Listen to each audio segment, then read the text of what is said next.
Muito boa noite.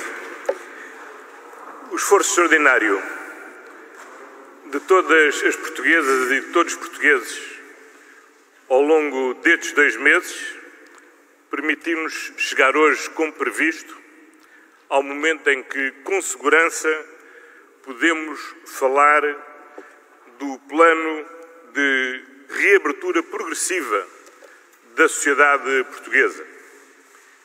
É um plano que prevê uma reabertura a conta-gotas. As duas perguntas que, obviamente, os portugueses colocam é, em primeiro lugar, porquê é que podemos iniciar agora a reabertura? E a segunda é, porquê é que a reabertura tem de ser tão cautelosa? Quanto à primeira pergunta, porquê é que podemos iniciar agora a reabertura? Os dados são muito claros. Nós estamos hoje, felizmente, já abaixo do número de novos casos por 100 mil habitantes a 14 dias, claramente abaixo da linha de risco que todos os especialistas consensualizaram como a aceitável. Hoje temos um nível de novos casos por 100 mil habitantes de 105, francamente abaixo dos 240 novos casos por 100 mil habitantes a 14 dias. Segunda pergunta, porquê é que temos que o fazer com toda a cautela? Porque se hoje estamos muito melhor do que estávamos há 2 semanas atrás, continuamos ainda a estar numa situação pior do que aquela que estávamos a 11 de setembro, quando decretámos o primeiro estado de contingência, e a 4 de maio do ano passado, quando iniciámos o primeiro desconfinamento. Por isso, podemos começar a abrir com segurança, mas essa abertura tem que ser uma abertura prudente, cautelosa, gradual, como eu disse, a conta-gotas. Por isso, regras gerais que temos de aplicar. Em primeiro lugar, até à Páscoa, manter o dever geral de confinamento como aquele que tem vigorado. Em segundo lugar, manter a proibição de circulação entre concelhos nos próximos fins de semana, também no fim de semana e também na semana anterior à Páscoa, entre 26 de março e 5 de abril, para garantir que a Páscoa não é um momento de deslocação e de encontro, mas, pelo contrário, mais um momento de confinamento. A abertura terá um calendário que resulta da avaliação de risco de cada uma das atividades e da sua correlação com o risco da pandemia que o conjunto de especialistas do Instituto Nacional de Saúde Pública e da Escola de Saúde Pública, da professora Raquel Duarte e do professor Óscar Felgueiras vieram a definir e com base no qual o Governo tomou as decisões. Temos, por isso, um calendário de reabertura que se inicia a 15 de março e que se prolonga até ao dia 3 de maio. Na próxima segunda-feira, 15 de março, gostaria de destacar as seguintes atividades que podem reiniciar-se. Primeiro, e que diz respeito às crianças, a reabertura das creches, dos jardins de infância e das escolas do primeiro ciclo. Em segundo lugar, e no que diz respeito à atividade comercial, voltarão a abrir as lojas de comércio local de bens não essenciais para venda ao postigo e também as livrarias. E também podem ser retomados as atividades de cabeleireiro, barbearia, manicures e similares. 15 dias depois, dia 5 de abril, poderão então reabrir as escolas do segundo e do terceiro ciclos, poderão abrir as lojas com porta para a rua até 200 metros quadrados e com atendimento ao público, poderão abrir as esplanadas de restaurantes, cafés, pastelarias, não devendo ser possível ter mais de 4 pessoas em conjunto e reabrirão também os museus, os monumentos, galerias de arte e outros equipamentos desta natureza. 15 dias depois, a 19 de abril, será a vez de abrir o ensino secundário e o ensino superior, os teatros, os auditórios, cinemas e outras salas de espetáculo, as lojas do cidadão e os restaurantes, cafés e pastelaria voltarão a poder ter serviço de mesa no interior, limitados a 4 pessoas e a 6 pessoas nas planadas. Passarão também a ser possíveis eventos no exterior sujeitos à lotação definida pela Direção-Geral de Saúde e poderão ter lugar celebrações, como casamentos ou batizados, com uma limitação de 25% da lotação dos respectivos recintos. Finalmente, a 3 de maio, os restaurantes, cafés, pastelarias poderão ter serviço de mesa até 6 pessoas no seu interior e poderemos ter grandes eventos exteriores e eventos interiores sujeitos à lotação da Direção-Geral de Saúde e as celebrações, como casamentos ou batizados, poderão ter aí uma lotação de 50%. É por isso um processo gradual para o conjunto das atividades que temos mantido encerradas e que está, obviamente, sujeita sempre a uma reavaliação quinzenal de acordo com a avaliação de risco que adotamos. Essa avaliação de risco tem por base 2 critérios fundamentais consensualizados entre os diferentes especialistas. Por um lado, e no eixo vertical, o número de casos novos casos por 100 mil habitantes a 14 dias. Por outro lado, no eixo horizontal, a taxa de transmissibilidade medida através do famoso R, que nos tem acompanhado desde o início desta pandemia. Este é um nível de risco bastante exigente relativamente àquele que adotámos no passado. No passado, como se recordam, o risco extremo estava nos 960 e o risco moderado estava nos 240. Pois aquilo que era o limite mínimo é agora o limite máximo, dos 240, e as medidas terão que ser revistas sempre que ultrapassarmos o número de 120 casos por dia, novos casos por dia por 100 mil habitantes a 14 dias, ou sempre que o nível de transmissibilidade ultrapasse o 1. Ao dia de hoje, nós estamos com 105 novos casos por 100 mil habitantes a 14 dias e temos, com o índice de ontem, um R de 0,78. É por isso um ponto sensivelmente correspondente a esta cruz que aqui temos assinalado. Aquilo que iremos ver e medir cada 15 dias, ou se quiserem até de 2 em 2 dias, porque o R é calculado de 2 em 2 dias, é como é que evolui esta cruz. Se esta cruz evoluir no sentido descendente, significa que o risco da infecção está a diminuir e, portanto, podemos estar confortáveis com as medidas que adotamos e podemos mesmo pensar em poder alargá-las. Conforme vamos evoluindo para um maior índice de transmissibilidade, significa que temos de tomar medidas cautelares para impedir que a degradação, que a situação da pandemia se degrade, e se subirmos também acima dos 120, ou seja, um maior número de casos, significa que a situação também se está a degradar e temos que tomar medidas.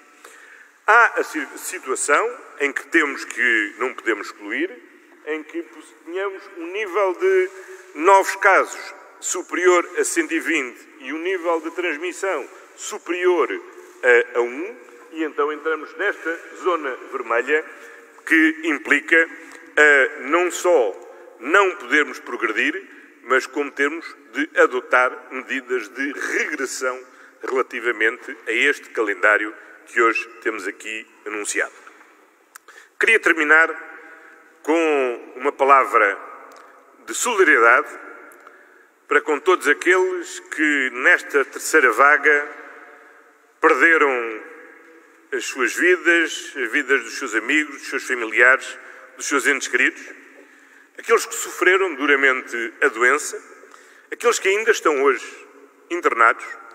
Uma palavra de grande solidariedade para o esforço extraordinário que os profissionais de saúde foram sujeitos ao longo destes 2 meses e uma palavra geral de solidariedade para com todas e todos os portugueses que, com o seu sentido cívico, nos permitiram chegar a um momento em que podemos de novo olhar para a reabertura da sociedade com segurança e com confiança.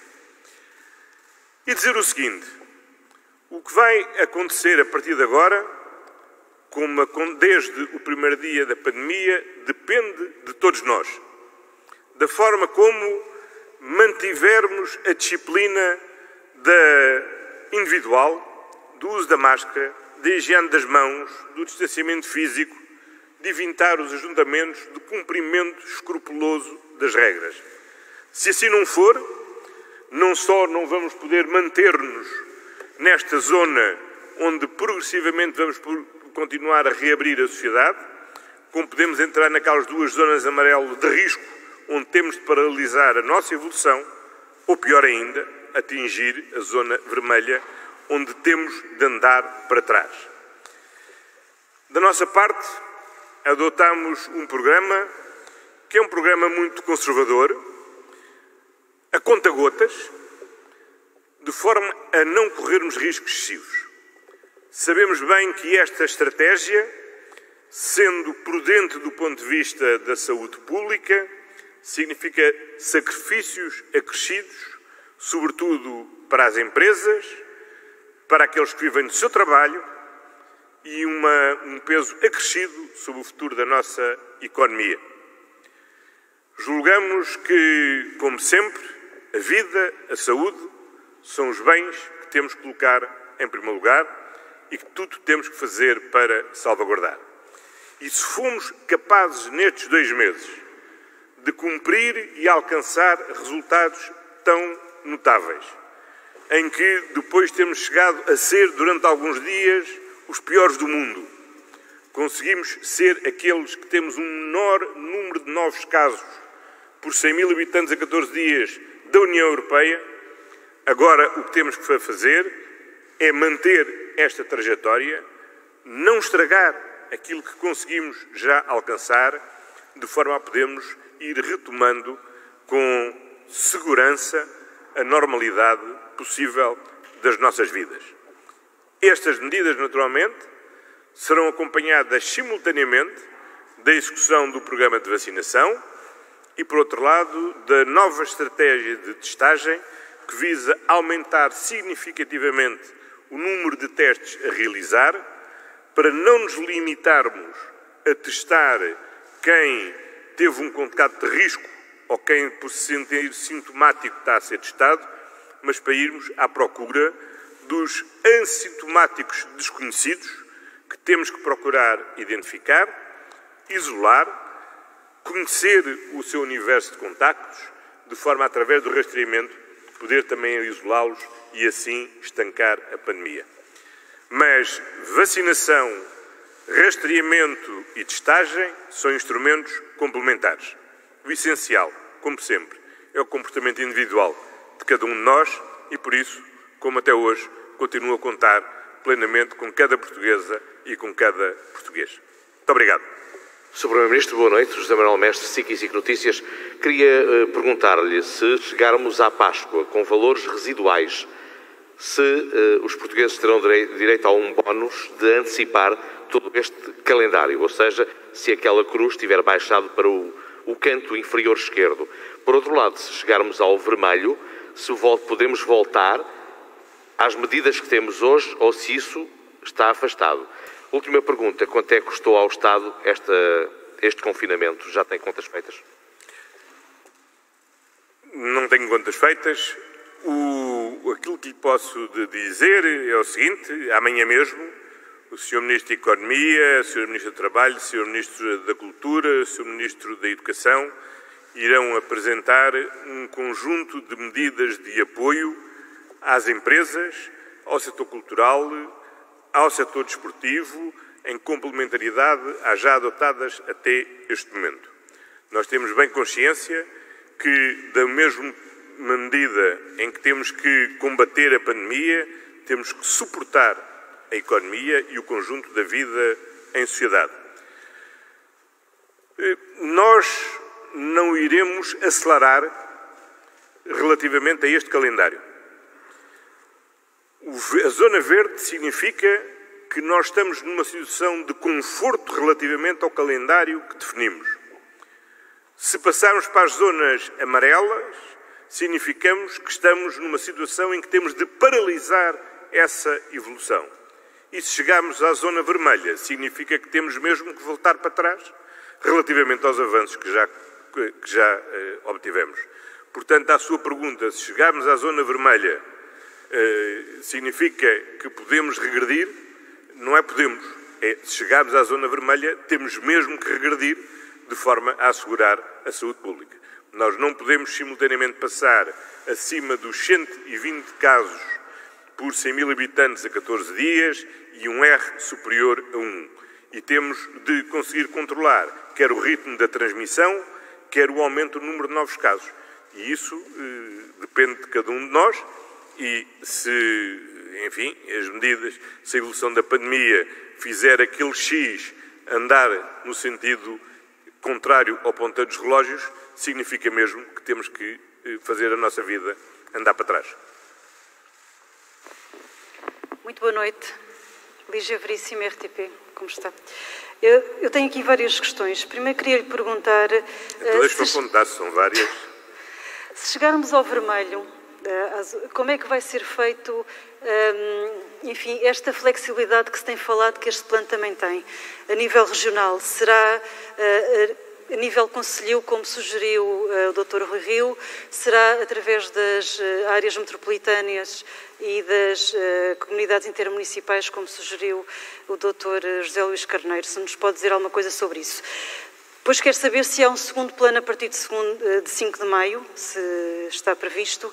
E não posso deixar de lhe perguntar em relação ao Presidente da República, tem havido alguma polémica pelo facto de ele hoje não falar ao país, é certo que está em viagem para o Vaticano, mas se ele concordou ou não com este plano ou se mostrou alguma reserva, como tem sido dito, e se nos pode dizer alguma coisa sobre isso.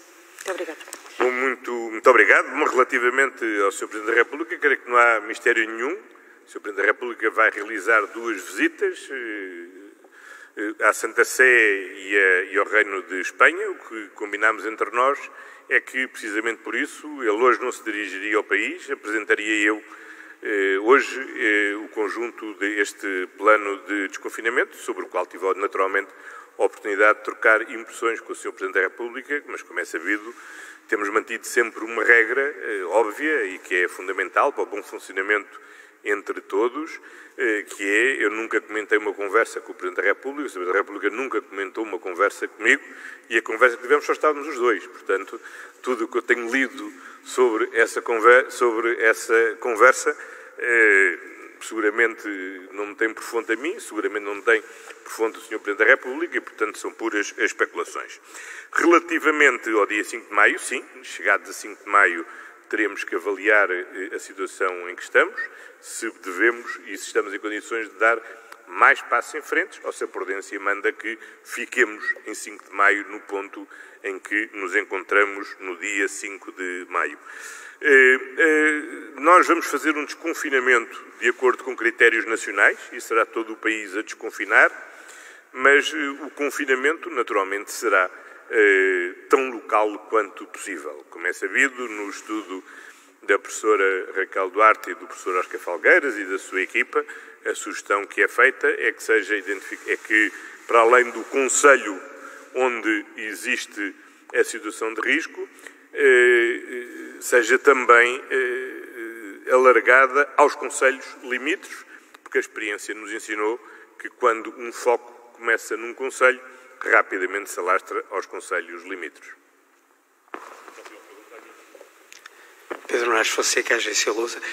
Eu volto só à questão da minha colega para recordar aquilo que o Sr. Primeiro-Ministro disse há 15 dias, que todas as medidas que têm sido tomadas em total consonância com o Sr. Presidente da República. Eu pergunto-lhe se estas medidas de desconfinamento, sobretudo aquelas antes da Páscoa, foram tomadas em consonância com o Sr. Presidente da República. O segundo ponto, em relação à estratégia de testagem e de rastreios. Quando é que começa essa testagem em massa e que meios é que vai ter para as equipas de rastreio? Porque é uma das críticas que se fazem, é que não tem sido eficaz neste ponto, nesse ponto era isso. Bom, relativamente ao Sr. Presidente da República, como já tive a oportunidade de dizer, eu nunca falo sobre as conversas com o Sr. Presidente da República. O Sr. Presidente da República tem-o feito também.